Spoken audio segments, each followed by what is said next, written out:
Hello everybody and welcome to In My Mug, episode number 118 on Monday the 14th of February 2011. Happy Valentine's Day.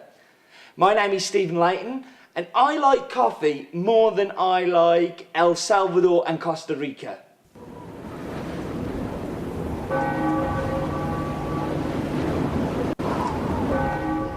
I think I may mention those two countries quite a lot this week, as that's where I currently am. Well, not currently, because I'm here, but when you're watching this, I hope that the setup has worked, that I've put the video... Oh, it's all very confusing. Yeah, you're watching this in the future. I am of the past, but I've recorded this early before I go to Costa Rica and El Salvador on a buying trip, which I am super excited about, and I'm sure you will have heard about on the blog or on Twitter by now. So, onto the coffee. This week's coffee is another one that I don't know so much about. So I reckon that we're going to be like the shortest ever, because there's no jaunts to swanky bars to go and talk to lovely people like Martin. Hope you enjoyed that interview, by the way. I really enjoyed it, and I love Martin. I think he's just a really, really nice guy, and so into coffee. It's really cool to see somebody that is so into mixology and into the taste of coffee.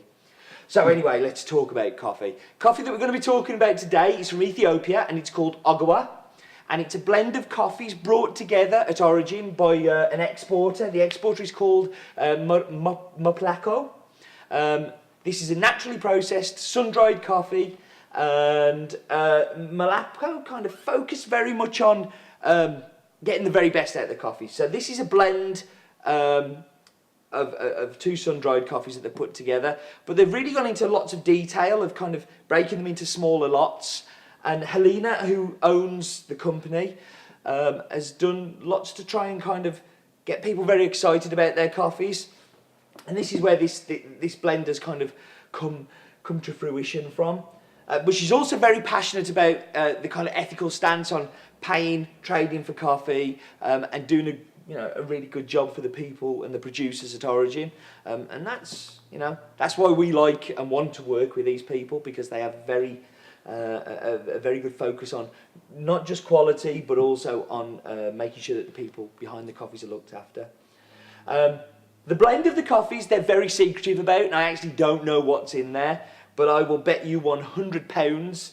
Actually, no, I won't bet you anything. But I will give you a sportsman's bet that there is definitely some Hurrah in there. You can see the long berry. In fact, I will bet £100 because you can see the long berries. It's got a real blueberry note. No, I'm not betting £100. It's got a real blueberry note to it. Grown at elevations above 1,800 metres, as much as we know. I think there's also a Yirgacheffe in there. Because there's definitely something going on, kind of a little bit boozy, which reminded me very much of some of the great Belowers and Ethiopians of the past. But it's all guesswork. It really comes down to what's in the cup. If you look at the green beans, and I'll show you a picture of those now, you will see that these don't look like great beans. But you cup with your mouth, not your eyes. So you don't judge a coffee by how it looks. Some numbers on the farm. So it's a cooperative based lot, so we don't have any farmers or anything like that. The varietals are longberry and shortberry Helen cultivars, which are prevalent throughout Ethiopia. The region is Dawa, naturally processed, altitude of 1,800 metres upwards. And the exporter is Moplako. What else do I need to tell you about this coffee? Nothing. Right, I'm going to whap you on pause. I'm going to go make some drinks, and I'll be back in just a second. Right, so I'm back. So my stirring implement this week is a pen, just to show you can stir with anything. Going to dive into the espresso before I do anything, because I like to try it a bit hot and I have to run around, as I keep saying to you. So. Whoa, big old espresso.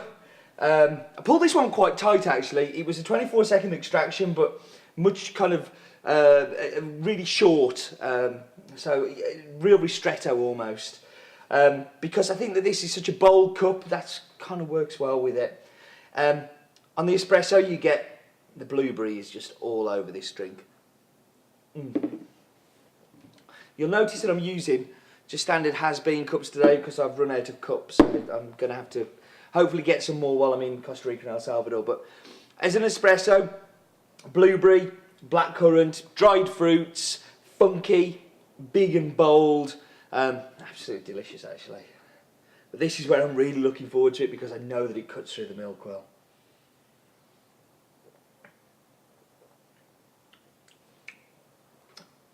I've had better because don't think I've done I maybe pulled it a bit too short for the cap, but it works. It cuts through the milk. You get the blueberries are coming through, but all the creaminess of the milk and the sweetness of the milk ties in quite nicely with it. I like that. I like that a lot. Right, going to show you a picture of the rose colour now and get my snozzer in the bowl. Very aromatic. You get loads of funk coming off this. I mean, you really do get funk. You can smell almost a little bit boozy, a little bit kind of, you know, that dried fruit comes through much more, excuse me, than anything else. So, time for the Chemex. Standard Chemex brew, 60 grams per litre. Brew time around about 3 minutes. Oh, I didn't comment on the rose colour that I was talking about. You'll see from the rose colour there that it's not a medium, it's medium dark roast, kind of taking it towards those oils, much darker than last week's Kenya, for instance. This can take a little bit of a darker roast. I have been a bit lighter with it. Didn't do it for me, so it's kind of just edging it up a little bit. No oils though. We don't need oils on it. You can. I can smell this while that was brewing, and you can smell the brewed coffee very, very much so. Blueberry. Michael Blueberry. No, that's delicious as a brewed coffee. I love that. That is really my boat. Blueberry, black currants. You get a little bit of black fruit, dried fruit as well. Getting a little bit of an apple. And I've been finding this over the past couple of weeks. The more I've drunk this coffee, a little bit like a fermented cider apple, kind of, you know, real kind of booziness to it. Okay, time to rate. Brewed coffee first, I'm afraid, this week, without a doubt. It is delicious. Espresso, cappuccino. So 3 things to know about this coffee. One thing you should know that it is a pre-blended at origin coffee. So there are different cultivars and different coffees from different regions in this, but not blended by us, blended by the people at origin. It comes from a cooperative people who are working together with Malaco,